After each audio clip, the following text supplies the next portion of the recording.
साथियों, आज यहां मुंबई में 100 से अधिक देशों के आर्टिस्ट, इनोवेटर्स, इन्वेस्टर्स और पॉलिसी मेकर्स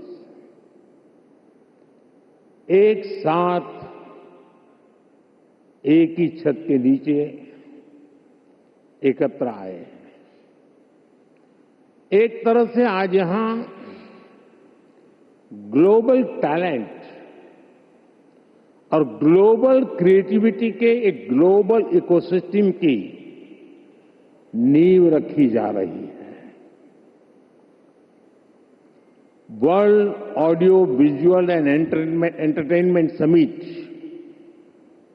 यानी वेव्स, ये सिर्फ एक्रोनिम नहीं है, ये वाकई एक वेव है।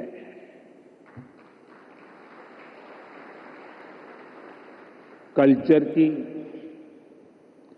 क्रिएटिविटी की, यूनिवर्सल कनेक्ट की, और इस वेव पर सवार हैं फिल्में, music, gaming, animation, story telling, creativity का अथाह संसार। वेव एक ऐसा ग्लोबल प्लेटफॉर्म है जो आप जैसे हर आर्टिस्ट, हर क्रिएटर का है, जहां हर कलाकार, हर युवा एक नए आइडिया के साथ क्रिएटिव वर्ल्ड के साथ जुड़ेगा। इस ऐतिहासिक और शानदार शुरुआत के लिए मैं देश विदेश से जुटे आप सभी महानुभावों को बहुत बहुत बधाई देता हूं।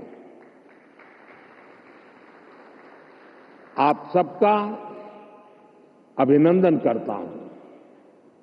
साथियों, आज 1 मई है। आज से 112 साल पहले 3 मई 1913 भारत में पहली फीचर फिल्म राजा हरिश्चंद्र रिलीज हुई थी। इसके निर्माता दादा साहब फाल्के जी थे और कल ही उनकी जन्म जयंती थी। बीती एक सदी में भारतीय सिनेमा ने भारत को दुनिया के कोने कोने में ले जाने में सफलता पाई है। रूस में राज कपूर जी की लोकप्रियता, कान में सत्यजीत रे की पॉपुलैरिटी और ऑस्कर में RRR की सक्सेस में यही दिखता है। गुरुदत्त की सिनेमैटिक पोएट्री हो या फिर ऋत्विक घटक का सोशल रिफ्लेक्शन, AR रहमान की धून हो या राजा मौली की महागाथा, हर कहानी भारतीय संस्कृति की आवाज बनकर दुनिया के करोड़ों लोगों के दिलों में उतरी है। आज वेव्स के इस मंच पर हमने भारतीय सिनेमा के अनेक दिग्गजों को डाक टिकट के माध्यम से याद किया है। साथियों, बीते वर्षों में मैं कभी गेमिंग वर्ल्ड के लोगों से मिला हूं, कभी म्यूजिक की दुनिया के लोगों से मिला, फिल्म मेकर से मिला, कभी स्क्रीन पर चमकने वाले चेहरों से मिला। इन चर्चाओं में अक्सर भारत की क्रिएटिविटी, क्रिएटिव कैपेबिलिटी और ग्लोबल कोलैबोरेशन की बातें उठती थी। मैंने जब भी आप सभी क्रिएटिव वर्ल्ड के लोगों से मिला, आप लोगों से आइडिया लेता था, तो मुझे स्वयं भी इस विषय की गहराई में जाने का मौका मिला। फिर मैंने एक प्रयोग भी किया। 6-7 साल पहले जब महात्मा गांधी जी की 150वीं जयंती का अवसर आया, तो 150 देशों के गायक गायिकाओं को गांधी जी का प्रिय गीत वैष्णव भजन तो तेने कहिए, ये गाने के लिए मैंने प्रेरित किया।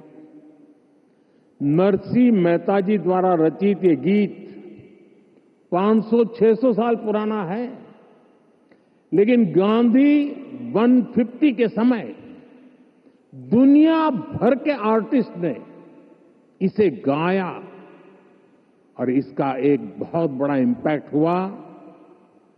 दुनिया एक साथ आई। यहां भी कई लोग बैठे जिन्होंने गांधी 150 के समय 2-2, 3-3 मिनट के अपने वीडियोज बनाए थे, गांधी जी के विचारों को आगे बढ़ाया था। भारत और दुनिया भर के क्रिएटिव वर्ल्ड की ताकत मिलकर क्या कमाल कर सकती है, इसकी एक झलक हम तब देख चुके हैं। आज उसी समय की कल्पना हकीकत बनकर वेव्स के रूप में जमीन पर उतरी है। साथियों, जैसे नया सूरज उगते ही आकाश को रंग देता है, वैसे ही ये समिट अपने पहले पल से ही चमकने लगी है।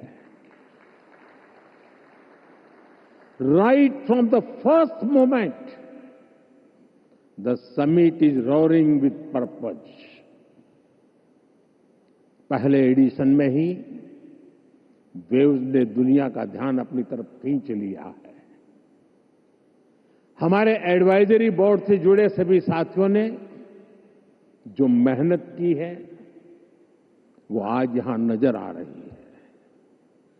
आपने बीते दिनों में बड़े पैमाने पर क्रिएटर चैलेंज, क्रिएटोस्फीयर का अभियान चलाया। दुनिया के करीब 60 देशों से 1 लाख क्रिएटिव लोगों ने इसमें पार्टिसिपेट किया और 32 चैलेंजेस में 800 फाइनलिस्ट चुने गए हैं। मैं सभी फाइनलिस्ट को अनेक अनेक शुभकामनाएं देता हूं। आपको मौका मिला है दुनिया में छा जाने का, कुछ कर दिखाने का। साथियों, मुझे बताया गया है कि यहां आपने भारत पैवेलियन में बहुत कुछ नया रचा है, नया गढ़ा है। मैं इसे देखने के लिए भी बहुत उत्सुक हूं। मैं जरूर जाऊंगा। वेव्स बाजार का इनिशिएटिव भी बहुत इंटरेस्टिंग है। इसे नए क्रिएटर्स एनकरेज होंगे, वो नए बाजार से जुड़ पाएंगे। आर्ट की फील्ड में बायर्स और सेलर्स को कनेक्ट करने का ये आइडिया वाकई बहुत अच्छा है। साथियों, हम देखते हैं कि छोटे बच्चे के जीवन की शुरुआत जब बालक पैदा होता है तब से मां से उसका संबंध भी लोरी से शुरू होता है। मां से ही वो पहला स्वर सुनता है। उसको पहला स्वर संगीत से समझ आता है। एक मां जो एक बच्चे के सपने को बुनती है, वैसे ही क्रिएटिव वर्ल्ड के लोग एक युग के सपनों को पिरोते हैं। वेव्स का मकसद ऐसे ही लोगों को एक साथ लाने का है। साथियों, लाल किले से मैंने सबका प्रयास की बात कही है। आज मेरा ये विश्वास और पक्का हो गया है कि आप सभी का प्रयास आने वाले वर्षों में वेव्स को नई ऊंचाई देगा। मेरा इंडस्ट्री के साथियों से यह आग्रह बना रहेगा कि जैसे आपने पहली समिट की हैंड होल्डिंग की है, वो आगे भी जारी रखें। अभी तो वेव्स में कई तरह की खूबसूरत लहरें आनी बाकी है। भविष्य में वेव्स अवार्ड भी लॉन्च होने वाले हैं। ये आर्ट और क्रिएटिविटी की दुनिया में सबसे प्रतिष्ठित अवार्ड्स होने वाले हैं। हमें जुटे रहना है। हमें जग के मन को जीतना है, जन जन को जीतना है। साथियों, आज भारत दुनिया की थर्ड लार्जेस्ट इकोनॉमी बनने की तरफ तेजी से आगे बढ़ रहा है। आज Bharat global fintech adoption rate में नंबर 1 है। दुनिया का सेकंड लार्जेस्ट मोबाइल मैन्युफैक्चरर है। दुनिया का तीसरे सबसे बड़ा स्टार्टअप इकोसिस्टम भारत में है। विकसित भारत की हमारी जर्नी तो अभी शुरू हुई है। भारत के पास इससे भी कहीं अधिक ऑफर करने के लिए है। भारत बिलियन प्लस आबादी के साथ साथ बिलियन प्लस स्टोरीज का भी देश है। 2000 साल पहले जब भरत मुनि ने नाट्यशास्त्र लिखा तो उसका संदेश था, नाट्यम भावयति लोकम। इसका अर्थ है कला संसार को भावनाएं देती है, इमोशन देती है, फीलिंग्स देती है। सदियों पहले जब कालिदास ने अभिज्ञान शाकुंतलम लिखी, शाकुंतलम, तब भारत ने क्लासिकल ड्रामा को एक नई दिशा दी। भारत की हर गली में कहानी है, हर पर्वत एक गीत है, हर नदी कुछ न कुछ गुनगुनाती है। आप भारत के 6 लाख से ज्यादा गांवों में जाएंगे तो हर गांव का अपना एक फोक है, स्टोरी टेलिंग का अपना ये खास अंदाज है। यहां अलग अलग समाजों ने लोक कथाओं के माध्यम से अपने इतिहास को अगली पीढ़ी तक पहुंचाया है। हमारे यहां संगीत भी एक साधना है। भजन हो, गजलें हो, क्लासिकल हो या कंटेम्पररी, हर सुर में एक कहानी है, हर ताल में एक आत्मा है। साथियों, हमारे यहां नाद ब्रह्म यानी साउंड ऑफ डिवाइन की कल्पना है। हमारे ईश्वर भी खुद को संगीत और नृत्य से अभिव्यक्त करते हैं। भगवान शिव का डमरू सृष्टि की पहली ध्वनि है। मां सरस्वती की वीणा विवेक और विद्या की लय है। श्री कृष्ण की बांसुरी प्रेम और सौंदर्य का अमर संदेश है। विष्णु जी का शंख ध्वनि सकारात्मक ऊर्जा का आह्वान है। इतना कुछ है हमारे पास। अभी यहां जो मन मोहने वाले सांस्कृतिक प्रस्तुति हुई, उसमें भी उसकी झलक दिखी है। और इसलिए ही मैं कहता हूं, यही समय है, सही समय है। ये create in India, create for the world का सही समय है। आज जब दुनिया स्टोरी टेलिंग के लिए नए तरीके ढूंढ रही है, तब भारत के पास हजारों वर्ष की अपनी कहानियों का खजाना है। और ये खजाना टाइमलेस है, थॉट प्रोवोकिंग है और ट्रूली ग्लोबल है। और ऐसा नहीं है कि इसमें कल्चर से जुड़े विषय ही हैं। इसमें विज्ञान की दुनिया है, स्पोर्ट्स हैं, शौर्य की कहानियां हैं, त्याग तपस्या की गाथाएं हैं। हमारी स्टोरीज में साइंस भी है, फिक्शन भी है, करेज है, ब्रेवरी है। भारत के इस खजाने की बास्केट बहुत बड़ी है, बहुत विशाल है। इस खजाने को दुनिया के कोने कोने में ले जाना, आने वाली पीढ़ियों के सामने नए और इंटरेस्टिंग तरीके से रखना, ये वेव्स प्लेटफॉर्म की बड़ी जिम्मेदारी है। साथियों, आप में से ज्यादातर लोगों को पता है कि हमारे यहां पद्म अवार्ड आजादी के कुछ साल बाद ही शुरू हो गए थे। इतने सालों से ये अवार्ड दिए जा रहे हैं, लेकिन हमने इन अवार्ड्स को पीपल्स पद्मा बना दिया।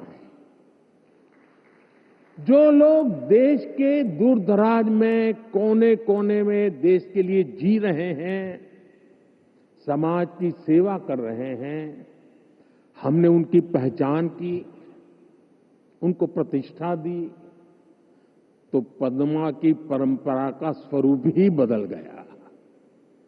अब पूरे देश ने खुले दिल से इसे मान्यता दी है। अब ये सिर्फ एक आयोजन का न होकर पूरे देश का उत्सव बन गया है। इसी तरह वेव्स भी है। वेव्स क्रिएटिव वर्ल्ड में, फिल्म में, म्यूजिक में, एनिमेशन में, गेमिंग में, भारत के कोने कोने में जो टैलेंट है, उसे एक प्लेटफॉर्म पर देगा तो दुनिया भी इसे अवश्य सराहेगी। साथियों, कंटेंट क्रिएशन में भारत की एक और विशेषता आपकी बहुत मदद करने वाली है। हम आनो भद्रः कर्तवो यंतु विश्वतः के विचार को मानने वाले हैं। इसका मतलब है चारों दिशाओं से हमारे पास शुभ विचार आए। ये हमारी सिविलाइजेशनल ओपननेस का प्रमाण है। इसी भाव के साथ पारसी यहां आए और आज भी पारसी कम्युनिटी बहुत गर्व के साथ भारत में थ्राइव कर रही है। यहां जूज आए और भारत के बनकर रह गए। दुनिया में हर समाज, हर देश की अपनी अपनी सिद्धियां हैं। इस आयोजन में यहां इतने सारे देशों के मंत्रीगण हैं, प्रतिनिधि हैं। उन देशों की अपनी सफलताएं हैं। दुनिया भर के विचारों को, आर्ट को वेलकम करना, उनको सम्मान देना, ये हमारे कल्चर की ताकत है।